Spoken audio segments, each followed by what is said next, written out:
arms.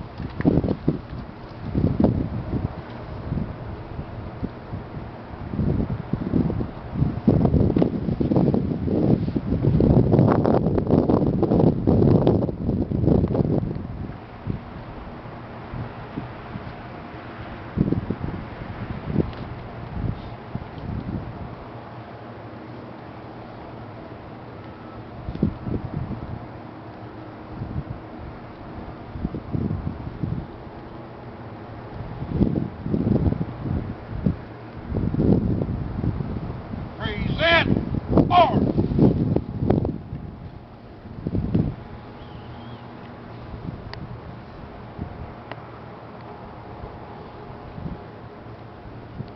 On behalf of the Coschocton County Veterans Council and a grateful nation, we present you with these flags under which Richard served. Order. Arms. Left face. Rifle squad. Port arms. Forward. March.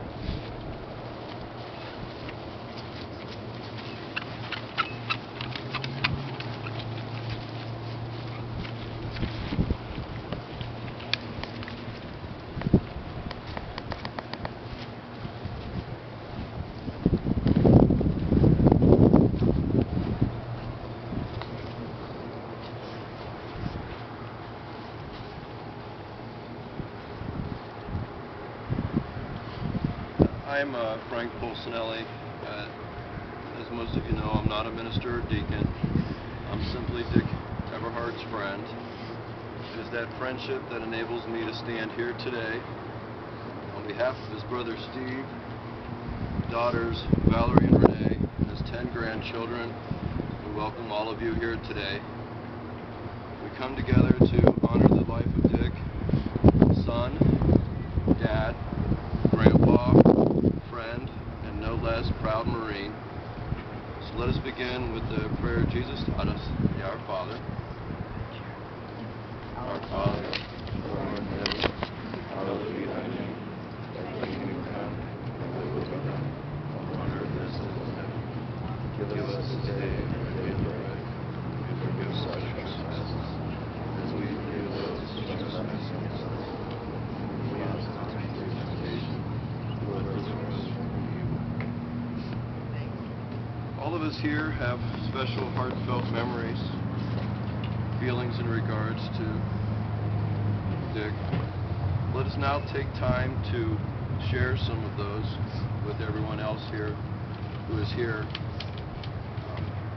Steve, is there anything that you would like to say?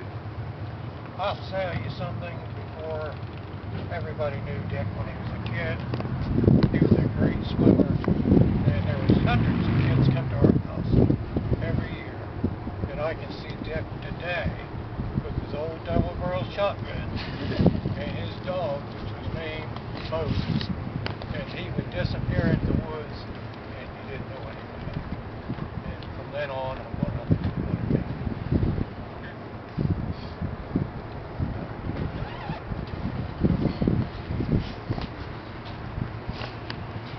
Well, I want to tell you, if I can make it through it, a couple things.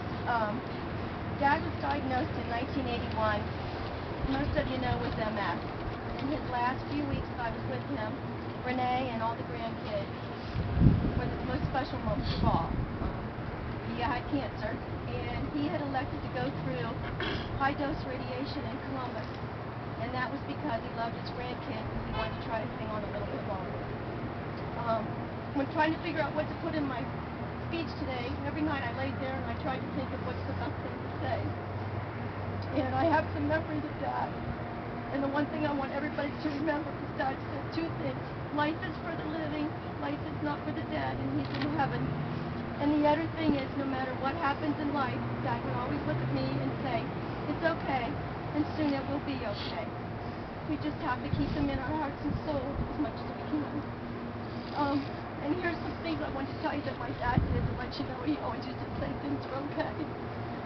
When Renee and I wrecked our cars, and trust me, we wrecked a few cars. We even totaled a few cars.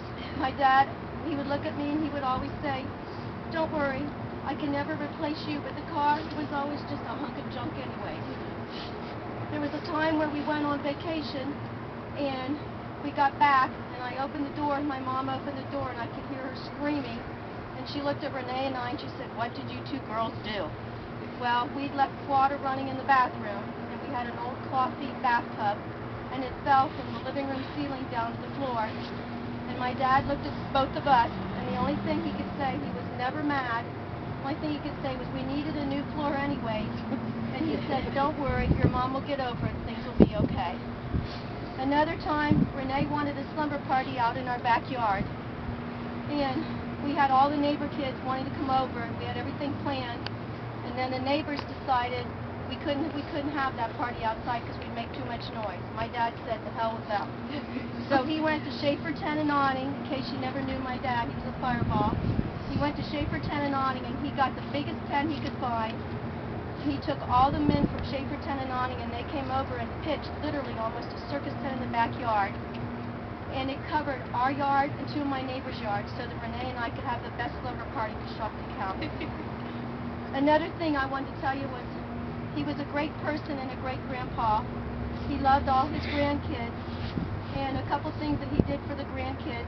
Whenever something would go wrong, they always knew they could pick up the phone and call their grandpa. And when they were walking home from college and it was snowing, Tara would always call Grandpa, and she'd go, "It's snowing, Grandpa, and I'm cold." And yet he would say, "It's okay, Tara, it's a pretty day out." And Gary would call, and she would say about the things she did the night before, and he would always wish her good luck and track the next day. Jesse, you were very special to Grandpa. He always wanted to make sure that there was something going on for Jesse to keep him busy. And Mary, Grandpa loved your hugs and your smiles. And where's Tony? Here. And Tony, Grandpa told me to tell you two things. He wants you to do real good in school, and he loves you, and go fishing. And I left you his fishing pole. The other thing I wanted to tell everybody was thank you for coming. I spent a lot of time with my dad, and I dearly miss him. One of the times I'll miss him is when I'm driving home from work, and I would always call Dad and say, "Hi, how you doing?" He'd say, "Well, I don't want to talk about me." He always wanted to talk about my day. Nothing was about my dad, and everything was always about us, not about my dad. He loved the simple things in life and the simple pleasures in life. And I want everybody here, when you leave here, remember, enjoy each day, because tomorrow might not be here. Thank you all. I love everybody.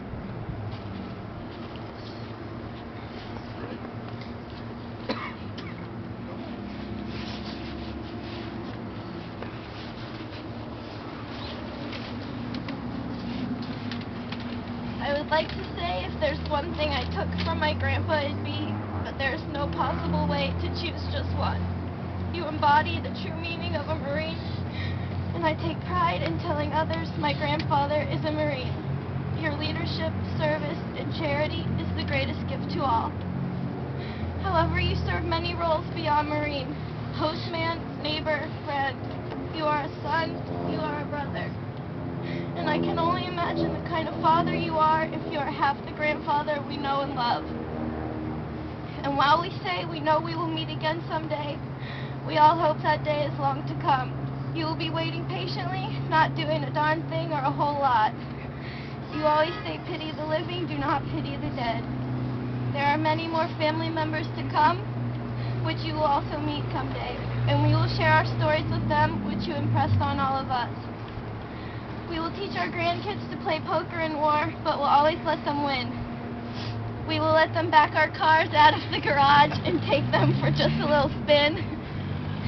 We will offer them a can of pop, even though it might not be cold, and maybe we won't dare to try liver and onions or tomato juice, but we will smile when we see it on the menu.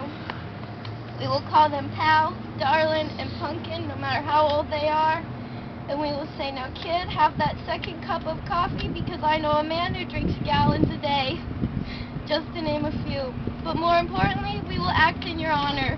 We will stand so others can sit. We will always offer more than we take.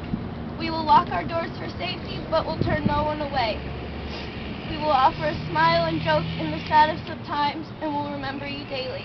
In every bad there is good, and when we search for the good, all we have to do is think of you. That's from all the grandkids to Grandpa.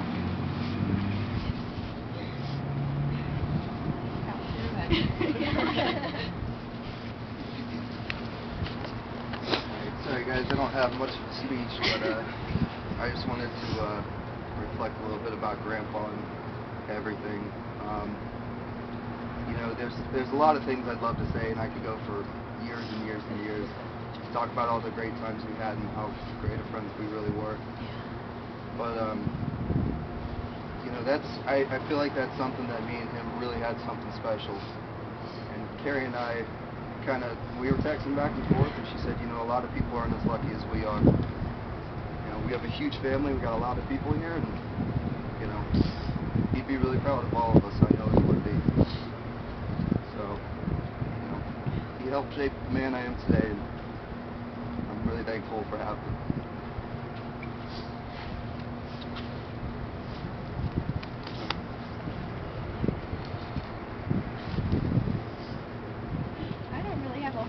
Either. But like Christian said, everyone that knew him was touched by his life and how he lived for other people and not for us. We're going to miss him just because, like Christian said, we all had a really awesome relationship with him that none of us will forget. But just not to make light or anything, but Christian and I were texting, like he said, and you know, he's probably up there in heaven flirting with a nurse or, you know, joking around with someone. He'd be angry as heck if he knew that all of us were here sad and upset and that all his veterans came out to honor him. He deserved nothing less, though, and we're going to miss him, but it was an honor for all of us to have known him, for sure.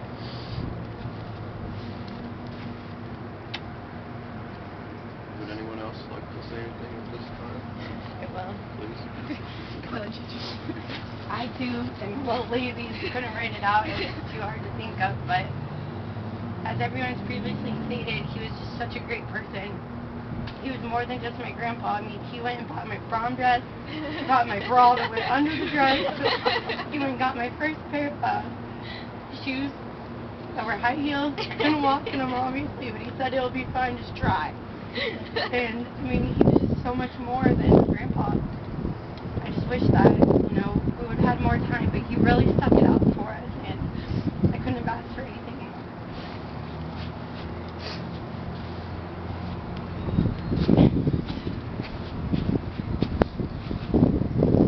I wouldn't do this because I never get through it.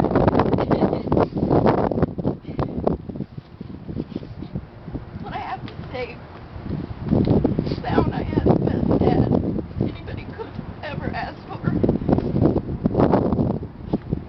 He used to do things like, we lived in this big old house down in the dungeons, kind of what it was. There was a hole to go in to do all the electrical work. About 4 foot high. That's it.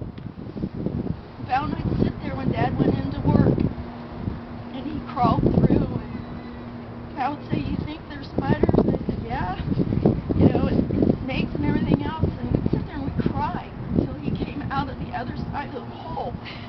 Just sit there crying, waiting for Daddy to get out of the hole. You know, but Dad would have done anything for us. Anything. And I think the best memories I'll ever have is having lunch with Dad at Bob Evans. Probably once a week for the last year or two. Those are my best memories ever. Just sitting there with him. They're going to miss him there. And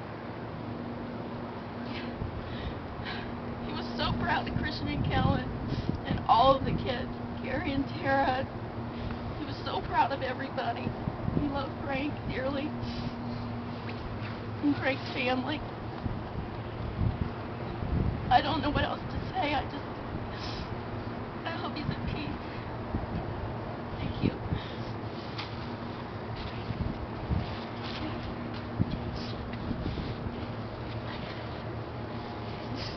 Judy?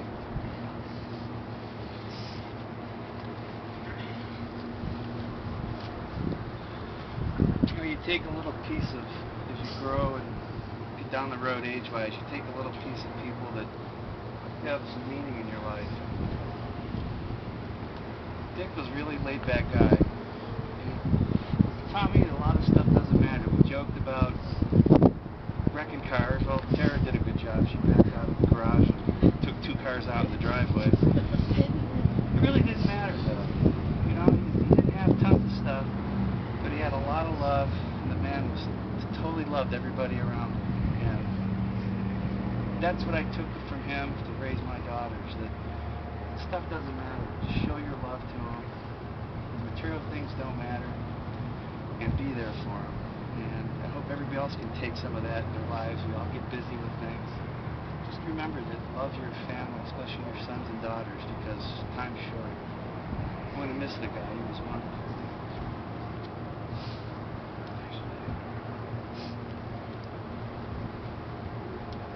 Friends?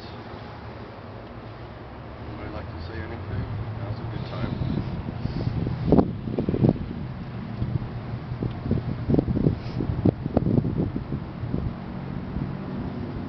Alright, then it's my turn. Dick and I got to spend a lot of time together. I want to thank Valerie.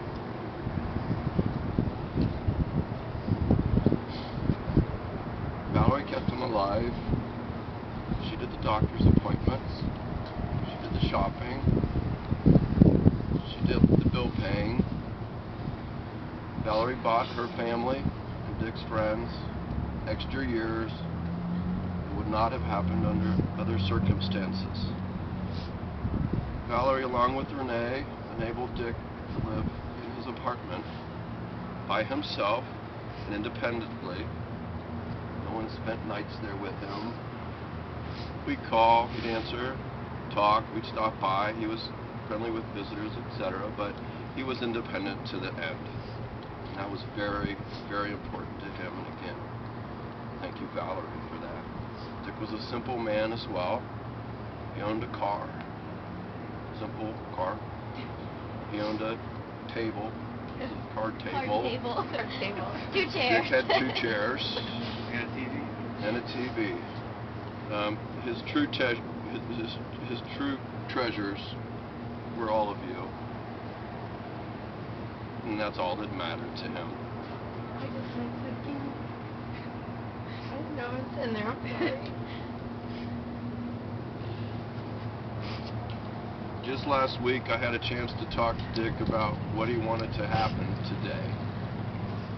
And he was very specific that he wanted return to the river that he grew up on. It's where he fished and hunted and ran with Moses. He told me how he came along with Moses. He says he stopped at the train station one day, and the guy who ran the train station's name was Frank, and the guy called Dick over and said, "Dick, this guy dropped off this dog. This dog's been hanging around here for a few days. Dick, why don't you take this dog home?"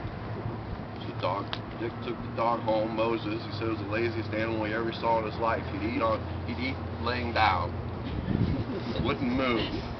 But you took him hunting, and everything changed. Moses went with that river. After our service here today, Steve is going to lead the way to the spot where we'll fulfill Grandpa Dick's wishes.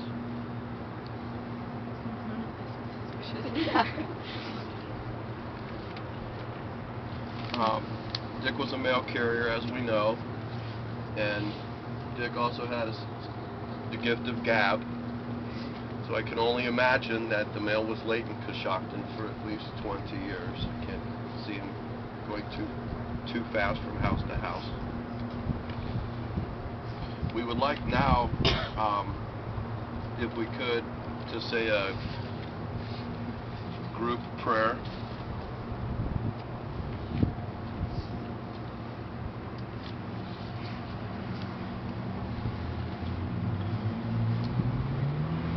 Dick had a very strong faith. There you go. Let's pass these out.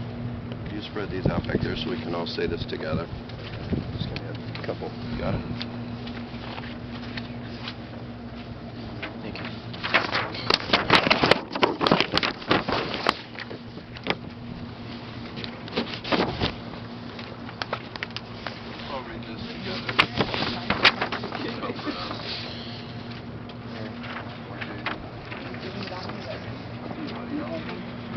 read off the pony. For fun.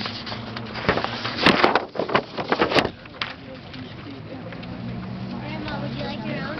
Anybody not have one who needs one? Yeah. I don't. Yeah. Okay, we got one. We've got all kinds of Christians here today. So, we could just read this together. Don't be shy.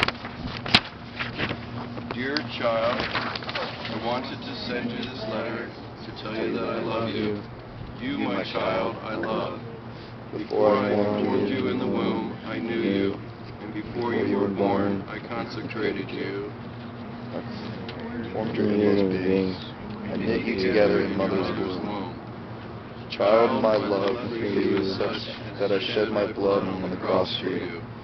I know you inside and out. I know your sins. When I choose to die on the cross for you, I did it knowing full well that it would be your hand who hammered the nail into mine. I knew that you would betray me from time to time, and yet I died for you because I love you. This, my child, is true love. Oh, how the world confuses what true love is. For so many in this world, I love you means you make me feel good, or you make me feel needed and worthwhile. When will this world learn that love is not a feeling or an emotion, but rather that love is a decision? Love does not have conditions, like so many in this world have attached to it. Love is displayed through actions, often actions that cost you something. I displayed my love for you through the cross.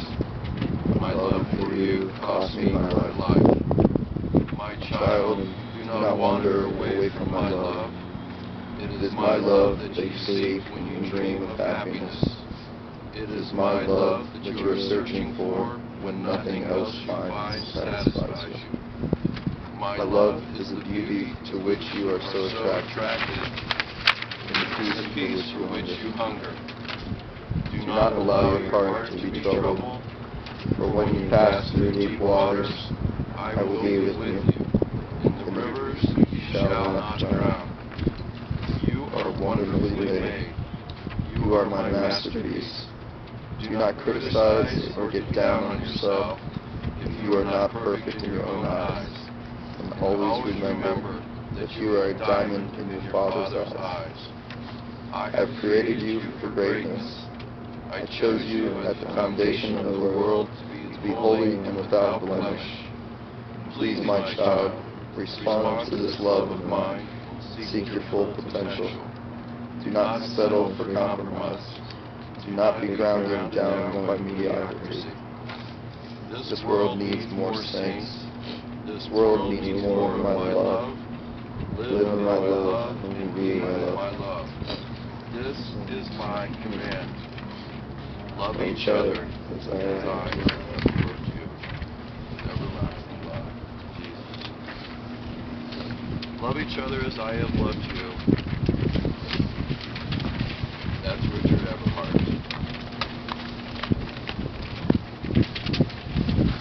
We have two other things that we would like to do at this time.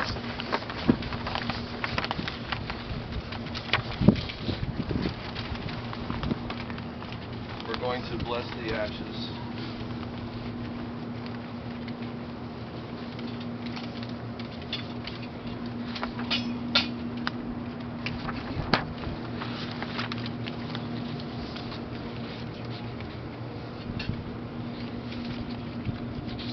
Water. I would ask that anyone who would like to do as well, please come up and do so. Dear God, may you grant Richard Arthur Everhart eternal peace, and may your perpetual light shine upon him. Amen.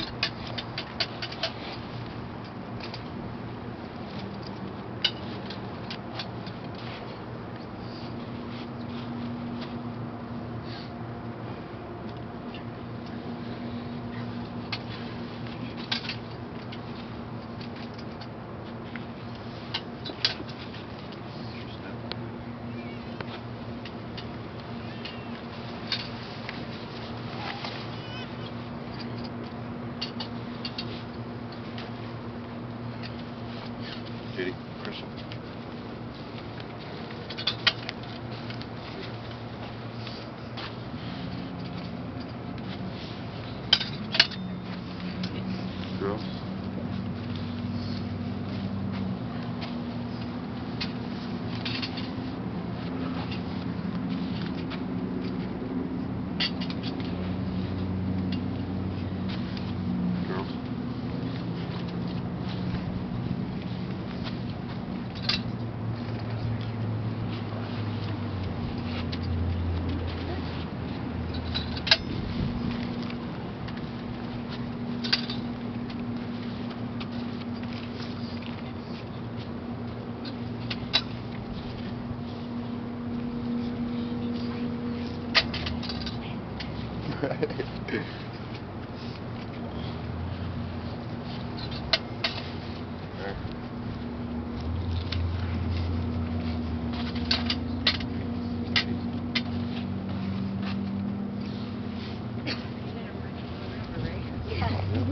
Anyone else? Steve wants to.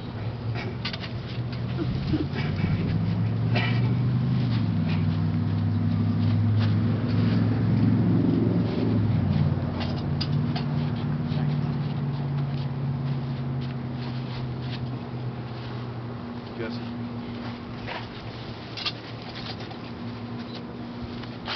Right.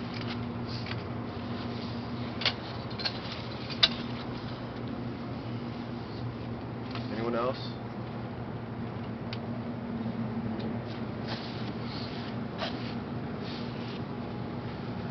I got drank all wet. He's just getting ready for the river. Right. Wrap up with the song about.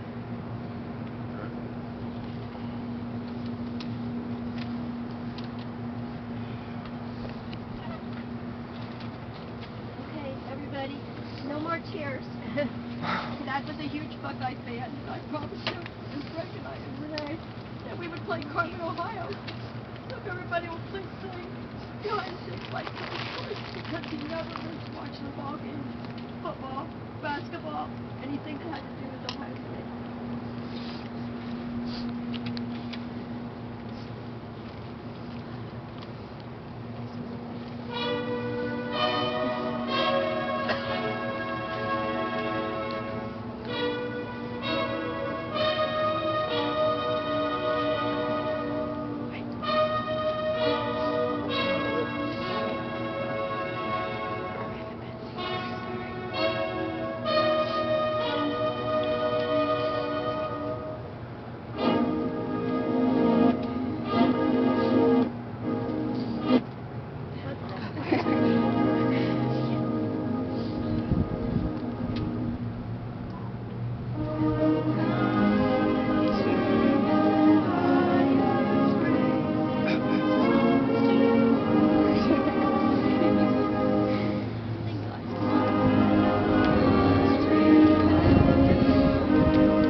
He did it.